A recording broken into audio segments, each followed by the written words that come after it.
পাকিস্তানের জাতীয় নির্বাচনে নতুন মোড়, ইমরান খান সহ অন্যান্য পিটিআই নেতাদের মনোনয়ন প্রত্যাখ্যানের বিরুদ্ধে আপিল। ৬০ জন নির্বাচনী প্রার্থীদের মধ্যে তাদের মনোনয়নপত্র প্রত্যাখ্যানের বিরুদ্ধে এলএইচসিতে আবেদন জমা দিয়েছিলেন পিটিআই নেতারা। যুক্তিতর্ক উপস্থাপনের জন্য আইনজীবীদের তলব করেছেন আদালত। নির্বাচনী ট্রাইব্যুনালে রায়ের বিরুদ্ধে আবেদন করার শেষ দিন ছিল আজ। ইমরান খান, শাহ মাহমুদ, পারভেজ এলাহি এবং অন্যান্য ৬০টিরও বেশি পিটিশনের ওপর আদালত তার রায় সংরক্ষণ করেছিল। আপিল খারিজ করে বিচারপতি আলী বাকার নাজাফির নেতৃত্বে ৩ সদস্যের বেঞ্চে মনোনয়নপত্র বাতিলের সিদ্ধান্ত বহাল রাখেন। Shah Mahmud AN ১৫০, NA ১৫১ O PP ২১৮ থেকে তার মনোনয়ন প্রত্যাখ্যানকে চ্যালেঞ্জ করেছিলেন। NA ৬০ এবং NA ৬১ থেকে ফাওয়াদ চৌধুরীর মনোনয়নপত্র প্রত্যাখ্যানের বিরুদ্ধে আবেদনটিও খারিজ করা হয়েছে। তার স্ত্রী হিবা ফাওয়াদের মনোনয়নপত্র বাতিলের বিরুদ্ধে করা আবেদনও খারিজ করেছে আদালত। তাছাড়া LHC NA ১১৯ এবং NA ১২০ থেকে সানম জাভেদের মনোনয়নপত্র প্রত্যাখ্যান করার সিদ্ধান্ত বহাল রয়েছে। সানম জাভেদ PP ১৫৫ থেকে তার মনোনয়নপত্র বাতিলের পদক্ষেপও চ্যালেঞ্জ করেছিলেন। ইরানে পাল্টা হামলা চালালো পাকিস্তান, নারী সহ শিশু নিহত ৭। পাকিস্তানের পাল্টা হামলায় ইরানের অন্তত ৭ জন নিহত হয়েছেন। নিহতদের মধ্যে ৪ জন শিশু ও ৩ জন নারী রয়েছেন। বুধবার রাতে পাকিস্তানের হামলা চালালে এই নিহতের ঘটনা ঘটে। পাকিস্তানের পররাষ্ট্র মন্ত্রণালয় জানায়, মার্কবার সমাচার নামের গোয়েন্দা ভিত্তিক অপারেশনে কিছু সন্ত্রাসী নিহত হয়েছে। অপরদিকে ইরানের গণমাধ্যম জানিয়েছেন, পাকিস্তানের হামলায় ৪ শিশু ও ৩ নারী সহ ৭ জন নিহত হয়েছেন। এর আগে গত মঙ্গলবার পাকিস্তানের বেলুচিস্তান প্রদেশের বিমান হামলা চালায় ইরান। তেহরানের পক্ষ থেকে বলা হয়, পাকিস্তান বেলুচিস্তান জাইস আল আদাল নামের এক সন্ত্রাস গোষ্ঠীর ২ ঘাঁটিতে ড্রোন ও ক্ষেপণাস্ত্র হামলা চালানো হয়েছে। এরপরে পাকিস্তানের পক্ষ থেকে ইরানের বিরুদ্ধে আকাশসীমা লঙ্ঘনের অভিযোগ তুলে হামলার নিন্দা জানানো হয়। এ কারণেও গুরুতর ফল ভোগ করা লাগতে পারে বলেও সতর্কবার্তা দেন ইসলামাবাদ। জাইস আল আদালকে সন্ত্রাসবাদী গোষ্ঠী হিসেবে কালো তালিকাভুক্ত করেছে ইরান। এই সংগঠনটি ২০১২ সালে প্রতিষ্ঠিত হয়। তারা সম্প্রতি ইরানের বেশ কয়েকটি হামলা চালিয়েছে। ফিলিস্তিনিদের জন্য আলাদা রাষ্ট্র গঠন ও অন্যান্য ইস্যুগুলো নিয়ে সব পক্ষ একটি বিস্তৃত চুক্তিতে পৌঁছালে সৌদি আরব ইসরায়েলকে রাষ্ট্র হিসাবে স্বীকৃতি দেবে বলে জানিয়েছেন সৌদি পররাষ্ট্রমন্ত্রী প্রিন্স ফয়সাল বিন ফারহান। সৌদি আরবের পররাষ্ট্রমন্ত্রী বলেছেন, ফিলিস্তিনিদের জন্য রাষ্ট্রীয় মর্যাদা সহ সার্বিক চুক্তিতে পৌঁছালে দেশটি ইসরায়েলকে স্বীকৃতি দেবে। মঙ্গলবার গত ১৬ জানুয়ারি সুইজারল্যান্ডের ডাভোসে বিশ্ব অর্থনৈতিক ফোরামের প্যানেল আলোচনায় তিনি একথা বলেন। যদিও উচ্চবিলাসী আলোচনা, কারণ ইসরায়েল এবং হামাসের মধ্যে যুদ্ধ শিথিল হওয়ার কোনো লক্ষণ দেখা যাচ্ছে না। বার্তা সংস্থা রয়টার্স বলেছে, মধ্যপ্রাচ্য বৃহত্তর রাজনৈতিক সমঝোতা বা চুক্তির অংশ হিসাবে সৌদি আরব ইসরায়েলকে স্বীকৃতি দেবে কিনা এমন প্রশ্নের জবাবে যুবরাজ ফয়সাল বিন ফারহান বলেন, অবশ্যই দেবে। এমন সময় তিনি বলেন, আঞ্চলিক শান্তির অর্থ ইসরায়েলের জন্য শান্তি। আমরা এর সঙ্গে একমত, কিন্তু কেবলমাত্র একটি ফিলিস্তিন রাষ্ট্র গঠনের মধ্য দিয়ে ফিলিস্তিনিদের জন্য শান্তি নিশ্চিত করার মাধ্যমে এটি সম্ভব হবে। সৌদি পররাষ্ট্রমন্ত্রী বলেন, ফিলিস্তিনি রাষ্ট্র গঠনের মধ্য দিয়ে আঞ্চলিক শান্তি প্রতিষ্ঠার লক্ষ্য আমরা যুক্তরাষ্ট্রের সঙ্গে কাজ করছি। গাজার বিষয়ে এটি আরও বেশি প্রাসঙ্গিক।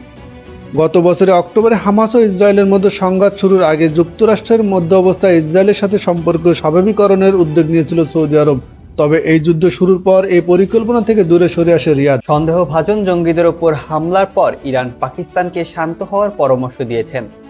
গত বৃহস্পতিবার ২ প্রতিবেশী ইরান ও পাকিস্তান একে অপরের ভূখণ্ডে সন্ত্রাসীদের বিরুদ্ধে বিমান হামলা শুরু করার পর তুরস্কের পররাষ্ট্রমন্ত্রী হাকান ফিদান বলেছেন, ২ দেশের এখন শান্ত থাকা প্রয়োজন। দুর্ভাগ্যবশত আমরা দেখতে পাচ্ছি যে গাজার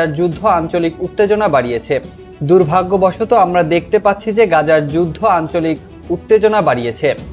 হাকান ফিদান জর্ডানের রাজধানী আম্মানে তার জর্ডানের প্রতিপক্ষ আয়মান তাফাদির সাথে একটি যৌথ সংবাদ সম্মেলনে বলেছেন, আমরা গত ২ দিন ধরে পাকিস্তান ও ইরানের মধ্যে উদ্বেগের সাথে অগ্রগতি অনুসরণ করছি।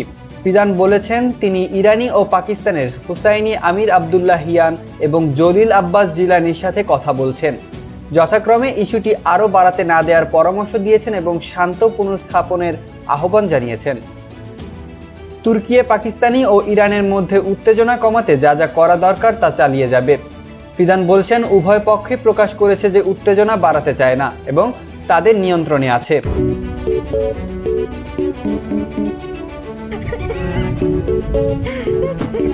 ভারতের উত্তরপ্রদেশ রাজ্যের মথুরা ও বৃন্দাবনে বানরের উৎপাত খুবই সাধারণ।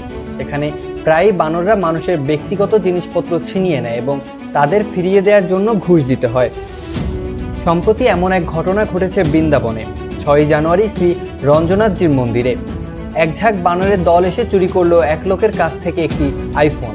তবে আইফোন নিতে হলে দিতে হবে ঘুষ। এই ঘটনা এখন সামাজিক যোগাযোগ মাধ্যম ইনস্টাগ্রামে ভাইরাল হয়েছে।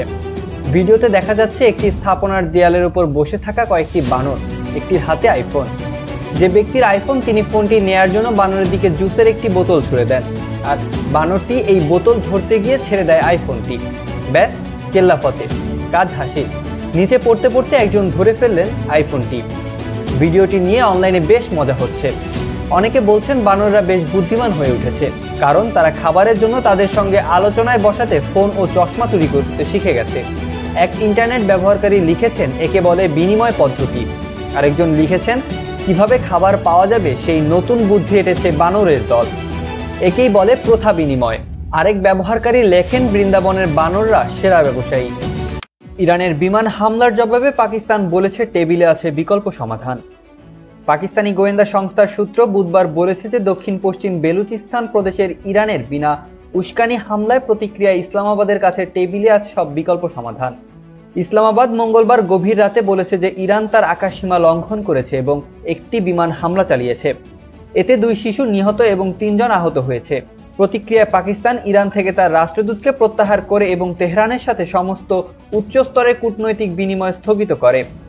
পাকিস্তানে ইরানের রাষ্ট্রদূত, যিনি বর্তমানে ইরান সফর করছেন, তাকেও ফিরে না যেতে বলা হয়েছে। সূত্র জানায় পাকিস্তানের প্রতিক্রিয়া নিয়ে আলোচনার জন্য ইরানের বিমান হামলার বিষয়ে একটি খুব গুরুত্বপূর্ণ এবং জরুরি বৈঠক অনুষ্ঠিত হয়েছে। ইরানের রাষ্ট্রীয় গণমাধ্যম দাবি করেছে যে তাদের বিপ্লবী গার্ডরা বেলুচিস্তান সীমান্তের শহর পাঞ্জকুন্ডের জাইশ আল আদল জঙ্গি গোষ্ঠীর ওপর হামলা চালিয়েছে। সংবাদ মাধ্যমটি প্রতিবেদন অবশ্য পরে সরিয়ে ফেলা হয়েছে। এদিকে ইরানের এই পদক্ষেপে 2 প্রতিবেশী দেশের মধ্যে ঘনিষ্ঠ সম্পর্কের সাথে সামঞ্জস্যপূর্ণ নয় বলে অভিহিত করে কর্মকর্তারা। এটিকে একটি ইচ্ছাকৃত অকারণে এবং পাকিস্তানের সার্বভৌমত্ব চরম লঙ্ঘন বলে অভিহিত করেছেন।